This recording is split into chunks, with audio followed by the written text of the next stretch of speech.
بسم اللہ الرحمن الرحیم۔ السلام علیکم ناظرین، آپ دیکھ رہے ہیں میرا چینل جس کا نام ہے سیکھ لیتے ہیں۔ آج کی ویڈیو میں ہم بات کریں گے مشکوک آدمی کے بارے میں، مشکوک سرگرمیوں کے بارے میں، کہ اگر آپ کے علاقے میں یا کسی کے علاقے میں کوئی ایسا شخص آ جاتا ہے جس کی سرگرمیاں مشکوک ہوں اور جو مشکوک لگتا ہو تو آپ اس اور پراپر وہ اپنا انٹروڈکشن بھی نہیں کرواتا ہو تو آپ اس کی ویریفیکیشن کے لیے کس طرح درخواست دے سکتے ہیں، کہاں پہ دے سکتے ہیں، کیسے اپلیکیشن کو ڈرافٹ کیا جا سکتا ہے۔ ویسے تو علاقے میں پتہ ہونا چاہیے کہ کون شخص رہائش پذیر ہے، کون شخص رہائش پذیر ہے، فیملی کے ساتھ ہے نہیں ہے، اور کیا کام کاج وغیرہ کرتا ہے، تو تاکہ آپ کو پتہ نہیں چلے کہ اگر کوئی ایسا ناخوشگوار واقعہ پیش نہ آ جائے فیوچر میں۔ تو سٹارٹ کرتے ہیں، لیکن اس سے پہلے ریکویسٹ ہے کہ چینل کو سبسکرائب کریں تاکہ فیوچر کی کوئی بھی ویڈیو جو میں اپلوڈ کروں آپ تک بر وقت پہنچ سکے۔ اس کے ساتھ ساتھ کسی بھی ویور نے کوئی بھی سروسز حاصل کرنی ہے، چاہے وہ لیگل ڈرافٹنگ سے متعلق ہے، کوئی کورٹ کیس تیار کروانا ہے، کوئی بھی کورٹ کیس ہے،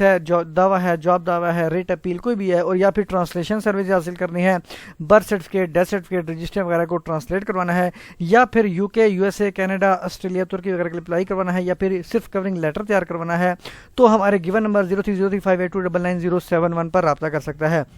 مین ٹاپک کی طرف چلتے ہیں۔ سب سے پہلے تو آپ نے اس تھانے کو مخاطب کرنا ہے، تھانے کے ایس ایچ او کو، جو جس علاقے میں آپ رہائش پذیر ہیں یا جس علاقے میں وہ شخص آ کے رہائش اس نے اختیار کر لی ہے۔ تو اپلیکیشن کے آپ لکھیں گے درخواست برائے ویریفیکیشن و قانونی کارروائی جناب علی سائل حسب ذیل عرض گزار ہے۔ نمبر فرسٹ پیرا میں تو آپ نے علاقے کا نام لکھنا ہے کہ آپ کون سے مکان میں، کون سی گلی میں رہائش پذیر ہیں۔ تو میں نے لکھا یہ کہ سیلان گلی نمبر 105 محمد پورہ راجہ بازار راولپنڈی کے رہائشی ہیں۔ اس کے بعد آپ نے اس شخص کا تھوڑا سا انٹروڈکشن کروانا ہے، یہ کہ سیلان کی گلی مذکورہ بالا میں ایک شخص جو اپنا نام دلبر خان ستم بتاتا ہے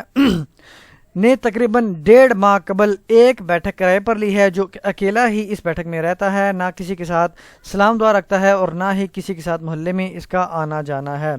اس کے بعد یہ کہ سیلان اہل محلہ نے متعدد بار مذکورہ سے اس کی فیملی اور کام کاج کے بارے میں دریافت کرنے کی کوشش کی، مگر مذکورہ کوئی تسلی بخش جواب نہ دے سکا۔ اس کے بعد یہ کہ سیلان کو قوی یقین ہے کہ مذکورہ نے اپنی کرایہ داری کا اندراج بھی دی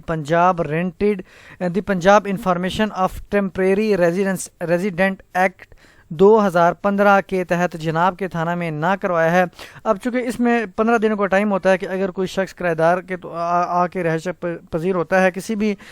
مکان میں یا بیٹھک میں یا فلیٹ میں، تو اس کا کام ہے کہ وہ 15 دنوں کے اندر اندر پولیس کو رپورٹ کرے۔ وہ نہیں کرتا تو مالک مکان کرے یا جو بھی پراپرٹی ڈیلر ہے جس کے تھرو اس نے جو ہے مکان یا فلیٹ وغیرہ حاصل کیا ہو، تو اب اس کی ویریفیکیشن بھی کرانا ضروری ہے، اور یہ باؤنڈ ہے اس ایکٹ کے تحت اپنی جو ہے کرایہ داری کا اندراج کرانے۔ اب اس کے بعد جو ہے یہ کہ متعدد بار مذکورہ کرایہ دار کے مالک مکان، اب اس کو تو آپ نے کہہ دیا، مالک مکان کو بھی ریکویسٹ کریں، مالک مکان یا بیٹھک چودھری اکرام سے اس بابت درخواست کی کہ مذکورہ کرایہ دار کی ویریفیکیشن کروائی جائے کہ یہ کون ہے یا اس کے بارے میں بتایا جائے، تو مگر وہ بھی ٹال مٹول سے کام لیتا رہا۔ اس کے بعد یہ کہ مذکورہ والا حالات کے پیش نظر سیلان کو مذکورہ کرایہ دار دلبر خان ستم کی سرگرمیاں مشکوک لگتی ہیں، جس کی ویریفیکیشن اور تھانہ میں اندراج کرنا از حد ضروری ہے۔ اگر بر وقت مذکورہ کی ویریفیکیشن کر کے بامطابق قانون کارروائی نہ کی گئی تو کوئی بھی ناخوشگوار حادثہ مستقبل میں پیش آ سکتا ہے۔ اب اس کے بعد پریر آپ لکھ سکتے ہیں، اندرین حالات استدعا ہے کہ مذکورہ کرایہ دار دلبر خان ستم کی ویریفیکیشن کرتے ہوئے تھانہ میں اندراج کیا جائے۔ ویریفیکیشن نہ ہونے کی صورت میں مذکورہ کے خلاف بامطابق قانون کارروائی عمل میں لائی جائے، اور اگر ویریفیکیشن وہ نہیں پیش ہو سکتا تو اس کی گرفتاری عمل میں لائی جا سکتی ہے، اس کو کورٹ میں پیش کیا جا سکتا ہے، لیکن وہ ایک الگ سے جو ہے لیگل پروسیڈنگ ہوتی ہیں، اس کو میں آگے